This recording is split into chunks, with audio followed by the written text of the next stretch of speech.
మరో breaking news చూస్తున్నాం. బాలీవుడ్ నటి మీద కేసు పెట్టిన వ్యవహారంలో ఏపీ పోలీసు ఉన్నతాధికారుల చుట్టూ ఉచ్చు బిగిస్తోంది. విజయవాడ మాజీ సిపి కాంతిరాణ, మాజీ డీసీపీ విశాల్ గున్నిలపై సీఎంఓ ఆరా తీస్తోంది. ఇద్దరు ఐపీఎస్ల పాత్ర ఏ మేరకు ఉంది అన్న వ్యవహారంపై వివరాలు కోరారు సీఎం కార్యాలయం.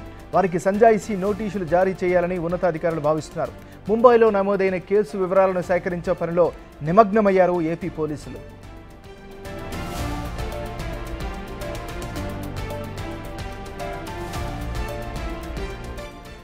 ఐపీఎస్లే ఈ తరహా వ్యవహారాలకు పాల్పడటాన్ని ప్రభుత్వం సీరియస్గా తీసుకున్నారు.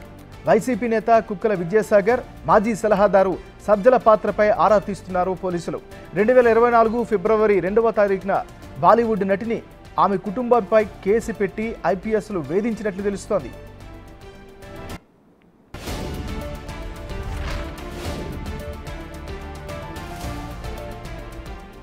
మరిన్ని పూర్తి వివరాలు మా రిపోర్టర్ మల్లికార్జున్ అందిస్తారు. మల్లికార్జున్, చెప్పండి.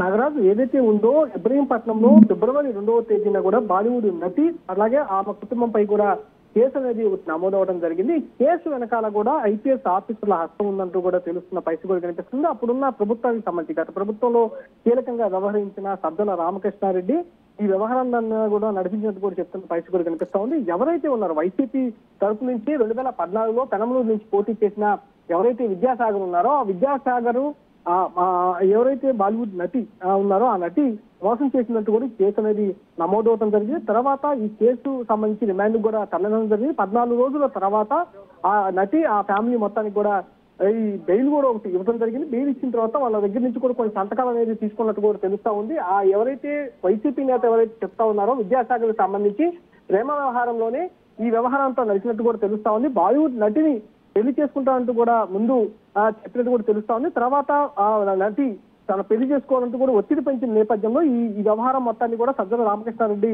ఆధ్వర్యంలో అప్పగించినట్టు కూడా చెప్తున్న పరిస్థితి కూడా కనిపిస్తా ఉంది. సజ్జల రామకృష్ణారెడ్డి డైరెక్ట్ గా పోలీస్ కమిషనర్ కి సంబంధించి అప్పుడున్న ఎవరైతే ఉన్నారో కాంతిరాణ టాటా గాని అలాగే దానికి సంబంధించి డీసీపీ ఎవరైతే ఉన్నారో విశాల్ గున్ని వీళ్ళిద్దరు వ్యవహారంలోనే ఈ కథకు సంబంధించి ఆ వద్ద నుంచి కేసు నమోదు చేసి ఈ పెళ్లి వ్యవహారాన్ని మొత్తం కూడా చక్కదిద్దేందుకు కూడా వాళ్ళిద్దరు రంగంలో దిగి వ్యవహారాంతా నడిపినట్టు కూడా చాలా వార్తలు అయితే వస్తున్న నేపథ్యంలో కూడా సీఎంఓ దీనిపై కూడా ఆరా తీసినట్టు కూడా తెలుస్తా ఉంది. ప్రధానంగా ఎవరైతే ఈ ఐపీఎస్ అధికారులు ఈ వ్యవహారాన్ని నడిపించారో వాళ్ళ పాత్ర ఎంత మీద ఉంది, వాళ్ళకి అసలు ఎవరు డైరెక్షన్ ఇచ్చారు అనే కోణంలో కూడా విచారణ అనేది సాగాలి. దానికి సంబంధించిన డీటెయిల్స్ అన్ని కూడా రావాలంటూ కూడా సీఎంఓ ఆదేశించినట్టు కూడా తెలుస్తా ఉంది. ఇద్దరు ఐపీఎస్ పాత్రలకు సంబంధించి వాళ్ళకి నోటీసులు కూడా ఇచ్చేందుకు కూడా సిద్ధమవుతున్నట్టు కూడా తెలుస్తున్న పరిస్థితి కనిపిస్తా ఉంది.